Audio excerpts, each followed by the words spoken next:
بسم اللہ الرحمن الرحیم۔ السلام علیکم ناظرین، میں ہوں محمد ساجد، آپ ہمارا یوٹیوب چینل دیکھ رہے ہیں۔ میں آپ کا شکر گزار ہوں کہ آپ نے ہماری ویڈیو دیکھنے کے لیے وقت نکالا۔ ناظرین، عمران خان صاحب کے کال کے بعد اسلام آباد میں عوام کا جمع غفیر اکٹھا ہوا اور پھر عوام کے اوپر اسٹریٹ فائر کیے گئے، جس کے نتیجے میں کافی سارے لوگوں کی شہادتوں کی خبریں جو ہے وہ موصول ہو رہی ہیں۔ اس کے بعد تحریک انصاف کی لیڈرشپ وہاں سے بھاگ گئی۔ اب اس کا ذمہ دار کون ہے اور اس کے پیچھے کس کا ہاتھ تھا اور اس کو کس نے کروایا، یہ واقعہ جان بوجھ کے کس نے کروایا، یہ ساری کچھ خفیہ معلومات ہیں جو ہم آپ تک پہنچانے والے ہیں۔ آپ سے ایک ریکویسٹ ہے کہ اگر ہماری ویڈیو اچھی لگے تو لائک اور شیئر کرنا مت بھولیے گا، ہمارے یوٹیوب چینل کو سبسکرائب کر دیں تاکہ ہم آپ تک فردر انفارمیشن پہنچا سکیں۔ ناظرین، عمران خان صاحب کی کال کے بعد عوام کا ایک جمع غفیر، جن میں خاص طور پر KPK کے لوگ شامل تھے، ان کو بشرا بی بی لیڈ کرتے ہوئے اسلام آباد میں پہنچی۔ جب یہ لوگ اسلام آباد میں پہنچے تو ان لوگوں کو کہا گیا کہ بھائی کچھ بھی ہو جائے آپ ریڈ زون کے اندر داخل نہیں ہو سکتے، اور بلو ایریا سے بھی ان کو پیچھے ہٹانے کی کوشش کی گئی کہ بھائی آپ یہاں سے بھی پیچھے چلے جائیں۔ پرامن احتجاج جو ہے وہ آپ کا بنیادی حق ہے، آپ احتجاج کرنا چاہتے ہیں آپ کریں، کوئی مسئلہ نہیں ہے، لیکن یہ نہیں ہوگا کہ آپ اپنی مرضی سے کوئی روڈ بند کر دیں یا معمولات زندگی جو ہے وہ آپ متاثر کریں۔ اس کے بعد جی ہوا یہ کہ ان کو وقت دیا گیا، کوشش کی گئی مذاکرات کی، عمران خان صاحب سے بھی اسٹیبلشمنٹ کے لوگوں نے ملاقاتیں کی جن میں محسن نقوی اور ریاض صادق بھی شامل ہیں، اور بھی خفیہ ملاقاتیں ہوئی۔ اس کے علاوہ بیشر گور علی خان صاحب اور علی بن گنڈا پور صاحب کے ساتھ بھی ان کی ملاقاتیں ہوئی، لیکن ڈیڈ لاک برقرار رہا۔ اور ڈیڈ لاک کی سب سے بڑی وجہ کیا تھی؟ وہ بشرا بی بی تھی۔ محسن نقوی نے پریس کانفرنس کرتے ہوئے یہ بات کی تھی کہ بھائی صرف اور صرف ایک خفیہ ہاتھ ہے جو پارٹی پہ بھی قبضہ کرنا چاہتا ہے اور مذاکرات میں بھی وہی رکاوٹ ہے، کیونکہ علی بن گنڈا پور صاحب اور جتنی بھی بار قیادت موجود تھی ان کا خیال تھا، وہ لوگ چاہتے تھے کہ بھائی مذاکرات ہو جائیں، ہم کسی نتیجے پہ پہنچ جائیں، واپس چلے جائیں، لیکن بشرا بی بی وہ واحد خاتون تھی جس نے یہ فیصلہ کیا کہ بھائی کچھ بھی ہو جائے ہم ڈی چوک پہنچیں گے، وہاں پہ دھرنا دیں گے، اور یہ دھرنا تب تک جاری رہے گا جب تک عمران خان صاحب کے حوالے سے کوئی اہم ترین فیصلہ جو ہے وہ نہیں آتا، عمران خان صاحب کی رہائی کا جب تک فیصلہ نہیں ہوتا۔ پھر ہوا یوں کہ ان کو وقت دیا گیا، رات کے 10 بجے جو ہے وہ ان کی لائٹس بند کر دی گئی، ایک دم سے ان کے اوپر اسٹریٹ فائر کیے گئے، ایک دم سے ان کے اوپر فائرنگ کرنے شروع کر دیے سیکورٹی کے لوگوں نے، اہلکاروں نے، جن میں رینجر شامل ہے، پاکستان کی پولیس شامل ہے تمام، اور پاکستانی فوج شامل ہے۔ یہ وہ سیکورٹی کے ادارے تھے جن لوگوں نے ان کو استقبال کیا عوام کا، جن لوگوں نے ان کو اپنے گلے سے لگایا، جن لوگوں نے ان کے ساتھ سیلفیاں بنوائی۔ آپ کو کیا لگتا ہے وہ لوگ ان کے جان کے دشمن بن گئے؟ میرے نزدیک یہ جو 215 لوگوں کی شہادت کی خبریں موصول ہوئی ہیں اور ہزاروں لوگ جو ہیں وہ گرفتار ہوئے ہیں، اس کی وجہ اور ان کے اوپر جو مقدمات دہشت گردی کے بنائے جا رہے ہیں، اس کی وجہ صرف اور صرف ایک شخصیت ہے۔ آپ PTI کی پوری لیڈرشپ کو بھی اس کا ذمہ دار ٹھہرا سکتے ہیں، لیکن میرے نزدیک ایک شخصیت ہے، وہ ہے علی امین گنڈا پور۔ علی امین گنڈا پور جب سے عمران خان صاحب جیل میں ہے، اس بندے کی صرف اور صرف ایک ہی خواہش رہی ہے، اس بندے کی صرف اور صرف ایک ہی خواہش رہی ہے کہ بھائی کچھ بھی ہو جائے میں وکٹ کے دونوں طرف کھیلتا رہوں، میری طاقت برقرار رہے، میرے مفادات محفوظ رہے۔ یہ شخص علی بن گنڈا پور صاحب کے ساتھ مخلص نہیں تھا، بشرا بی بی کے ساتھ، علی امین بشرا بی بی کے ساتھ مخلص نہیں تھا۔ جب بشرا بی بی نے یہ فیصلہ لے لیا تھا کہ بھائی ہم نے ڈی چوک جانا ہے، تو منع کس بات کے لیے کر رہے تھے؟ عمر ایوب، بیشر گور علی خان صاحب، یہ سارے لوگ منافق ہیں۔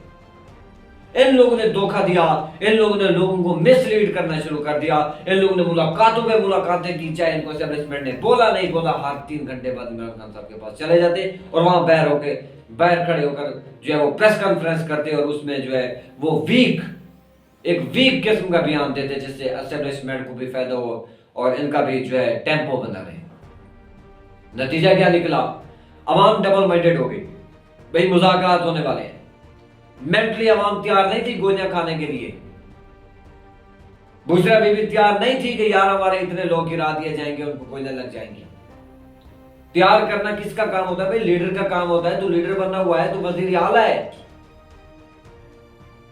تیرے پاس اتنی زیادہ پاور ہے، کیا ہو جاتا ہے یار تجھے گولی مار دیتے وہ لوگ یا تجھے گرفتار کر لیتے یار، تو ملک کا وزیر اعلیٰ ہے بھائی، خیبر پختونخوا کا وزیر اعلیٰ ہے، تجھے وہ گرفتار کر جاتے۔ ہوا یہ کہ ان لوگوں نے کیا کیا، اسٹیبلشمنٹ کے کہنے پر علی بن گناپور صاحب نے، بشرا بی بی جب گولیاں چلی، لائٹنگ آف تھی، اس کے بعد بھگدڑ مچنا شروع ہوئی۔ جب بھگدڑ مچی تو اس کے بعد اس نے بشرا بی بی کو بات کی کہ بھائی ہمیں یہاں سے جانا ہوگا، حالات ٹھیک نہیں ہیں۔